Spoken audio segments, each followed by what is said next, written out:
Dear Boomers, last week and maybe the week before, I did 3 interviews for New World Library, and I learned something from each of those interviews.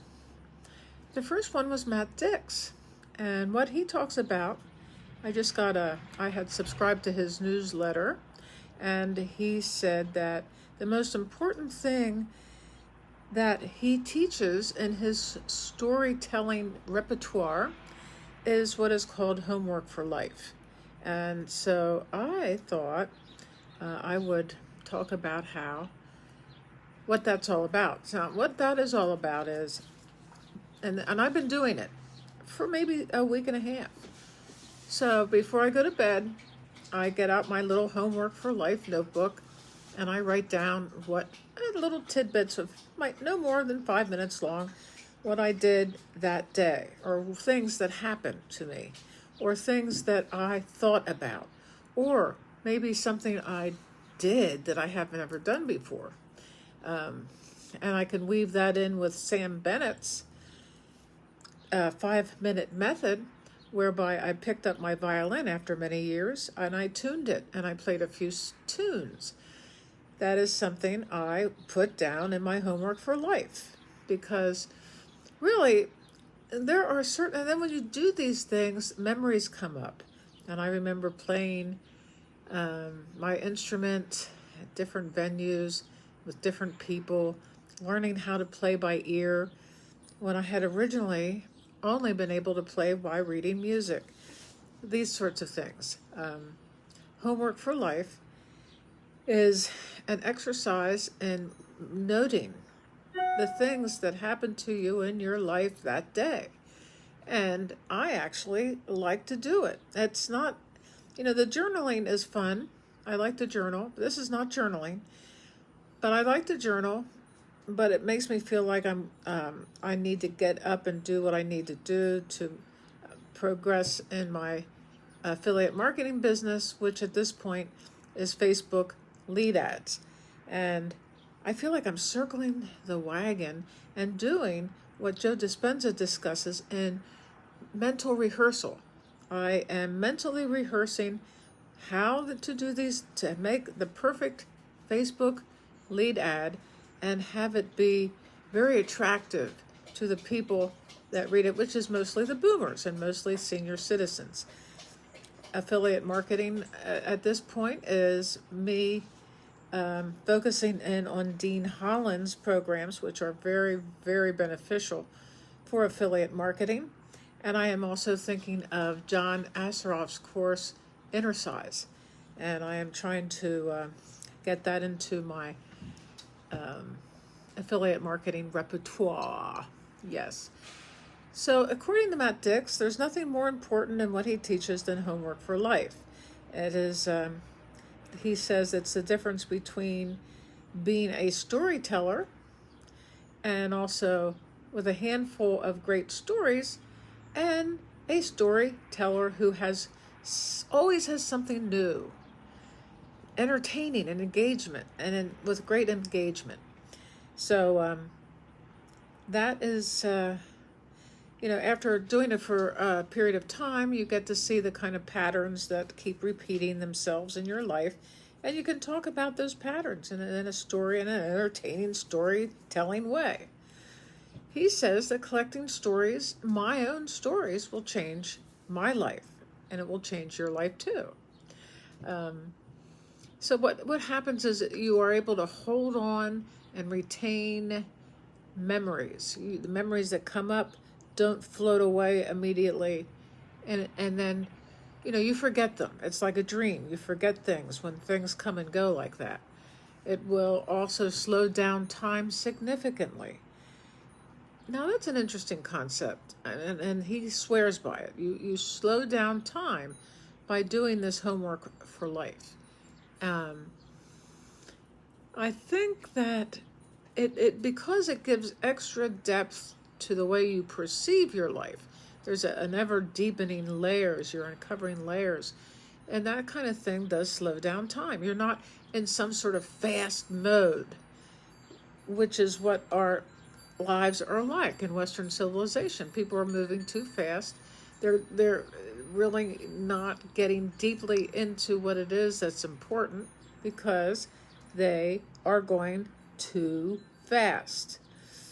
He says it will give you the stories, anecdotes, and ephemera you need to connect to others. Yes, so having these stories that you yourself are recording through the Homework for Life, if you tell those stories, you are connecting with people. Connection is what storytelling is all about.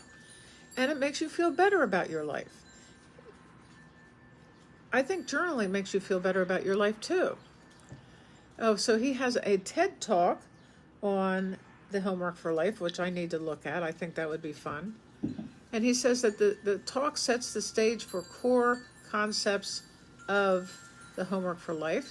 And he encourages you to dedicate 5 minutes a day to reflect on your day and identify the most story-like moment, fostering a powerful lens for recognizing significant moments. So you're training your mind to look at significant moments for the purpose of telling stories. And so he has a whole list of his Homework for Life, and he has it, I think he puts it into a computer on a spreadsheet.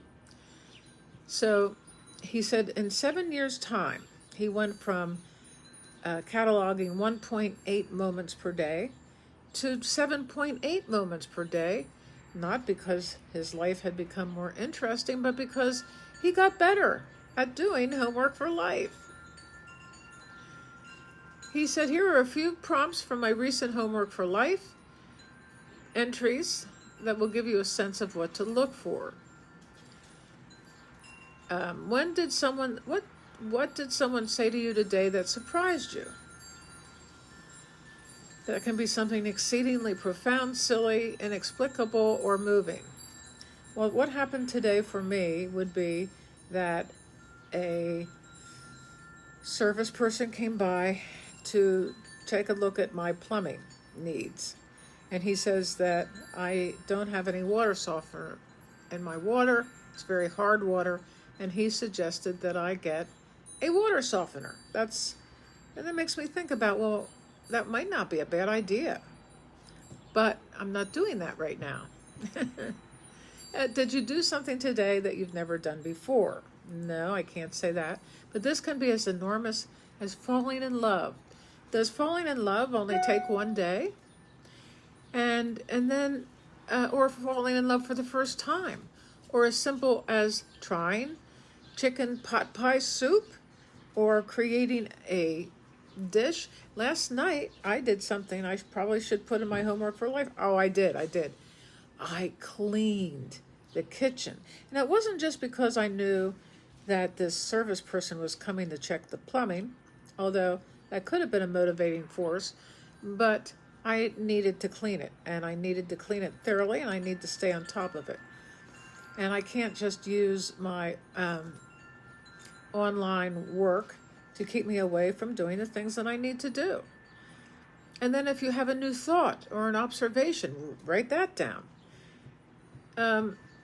So I'm not going to say what he is writing about there. It's something about his poop. And then write down your Homework for Life and do not judge anything.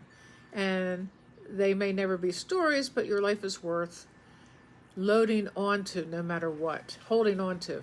And don't forget to watch me tell one of my personal stories. And so he really is a master storyteller. And there's a structure to storytelling, which I am now learning how to do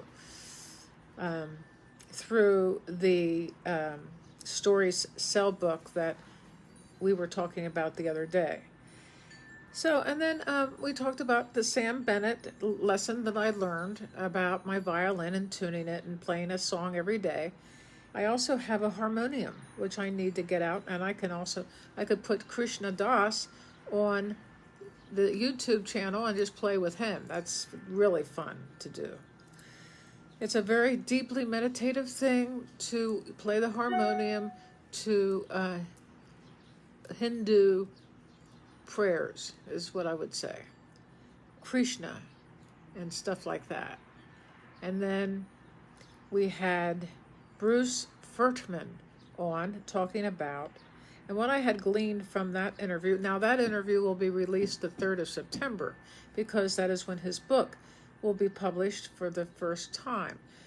But he was talking about loving the body, having that the body loves you more than possibly you love your body, in the sense that the body knows how to heal.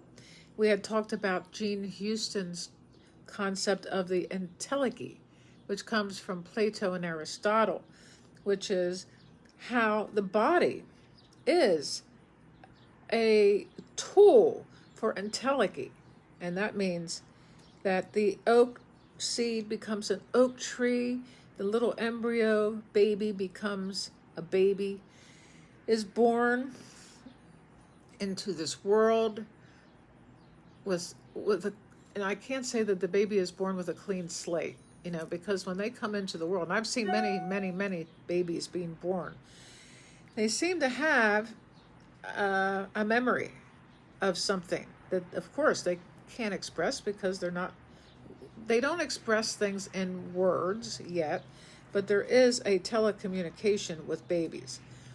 So the baby is born after being united with the egg and the sperm, and they become an embryo, and they just keep, that's the entelechy.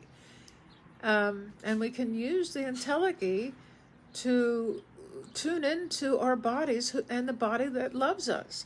And we can work with the body to heal. We can work with the body to exercise.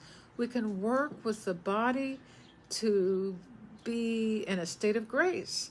So I gleaned from that interview my feet. When my feet touched the ground, going from room to room, going out to and going up and down the street, going to the park, I am in touch with my feet as my feet touch the ground.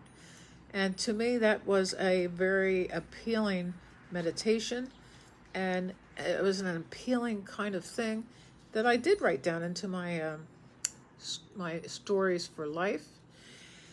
And Bruce is really interesting. That's a very interesting interview. And like I said, we will release that on the 3rd of September. Storytelling can be one of the things that can be used to sell something that is very difficult to sell. Most people sell things with lots of statistics and graphs, and they talk about it in ways that nobody can remember because it's boring. So you have to learn. This is the purpose of my interview with Matt Dix and his book, Story Sell, that you have to learn to tell a story surrounding the thing that you're trying to sell. And you don't use PowerPoints, and actually you don't have to use anything but me talking to you about the thing. And people will remember that story. So I am working on that.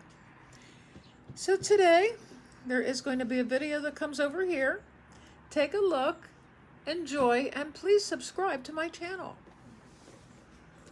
Mwah. Bye-bye.